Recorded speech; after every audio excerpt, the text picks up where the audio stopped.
The Dinorwig Slate quarry began as a commercial enterprise way back in the 1780s. It grew to become the second largest slate quarry in the world. By the late 1860s, the quarry employed around 2,500 men. They lived in the surrounding villages. But originally, Llanberis was not one of them. And if it wasn't for the railway arriving in 1869, Llanberis would probably not have developed at all. Known as Coed All at first, Llanberis grew into a quarryman's village in the 1870s. To take advantage of this sudden population explosion, a young photographer called Issac Hughes from Denbighshire moved in.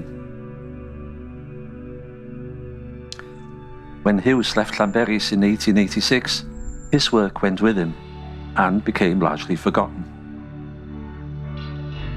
Remarkably, almost exactly 100 years later, the treasure trove of his photographs and paperwork were discovered in an attic in Thomas Street. Issac Hughes, it transpired, was the very first photographer to spend time with the quarrymen in Dinorwig. Throughout the 1870s and 1880s, he chronicled the quarrymen at work.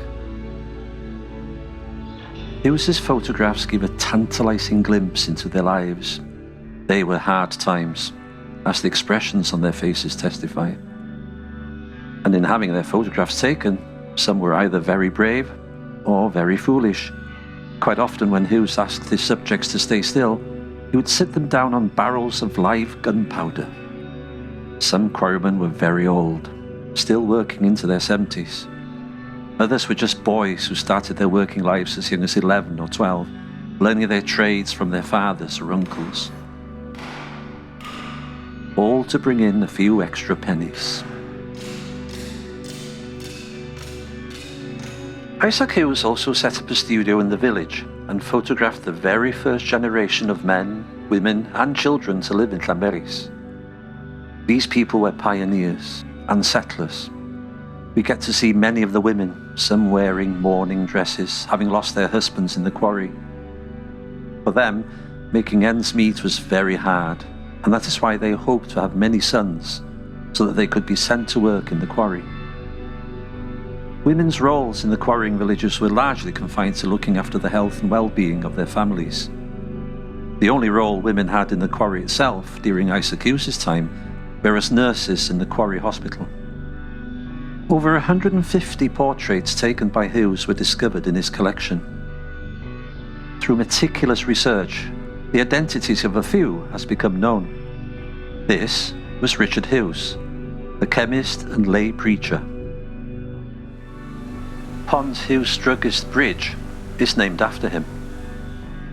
This is believed to be G. Tequin Parry, Methodist minister, author, and by all accounts a witty raconteur. Elizabeth Hughes, photographed here on Thursday the 8th of August 1878, aged just 4 months. Her father was killed in the quarry before she reached her 10th birthday. William Williams, the blacksmith. His smithy once stood on this spot at Cynant Coch. Most of these people will forever remain nameless, but these are all voices from the past. The many who live in Llanberis and the surrounding areas to this day, the people that Issac Hughes photographed, are their ancestors. Generations have come and gone since Issac Hughes' time in Llanberis. Although the quarry closed in 1969, the village has found new ways to sustain itself.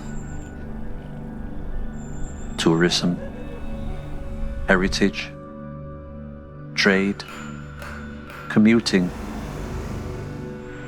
None of it would be here if it wasn't for the people that Issac Hughes photographed.